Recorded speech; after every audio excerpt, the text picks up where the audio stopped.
Hey guys, welcome back to another video. And guys, आज हम unboxing करेंगे, जी हाँ, आज हम अनबॉक्सिंग करेंगे उस विचित्र रहस्य का जिसका नाम है बिनोद बिनोद बिनोद। यस दोस्तों, आज हम करने वाले हैं खुलासा बिनोद का।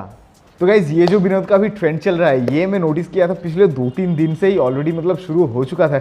लेकिन आज जब मैं सुबह को उठा और अपना व्हाट्सएप इंस्टाग्राम जब चेक किया तब मतलब पूरा सब भर चुका था मतलब बिनोद से।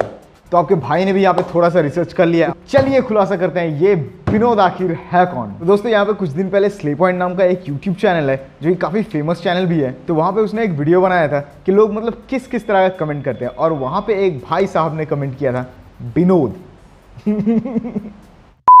तो गाइस, यहाँ पे कुछ बेसिकली ऐसा ही सीन है। अभी कुछ टाइम पहले ये जेसीबी की खुदाई जो है ये बहुत ज़्यादा ट्रेंडिंग पे थी। मतलब कुछ भी नहीं हो रहा है, बस जेसीबी जहाँ पे, समझ रहे हो ना, समझ रहे हो आप, समझ रहे हो। और इस बिनोद वाले कमेंट पे 7 जन, जी हाँ 7 जन ने लाइक किया था, काफी ज्यादा इंटरेस्ट दिखाया था। मतलब उतने लाइक तो मेरे वीडियोस में भी नहीं आते। तो गाइस, बस यही था बिनोद के बारे में। और आज हमने तो टेक से हट के थोड़ा सा मजाक मस्ती वाला वीडियो यहाँ पे बनाने का कोशिश किया है। तो गाइस, अगर आपको वीडियो अच्छा लगा तो प्लीज लाइक शेयर कमेंट कर देना, और भाई सब्सक्राइब तो कर ही देना। और हम लोग मिलते हैं नेक्स्ट वीडियो पे।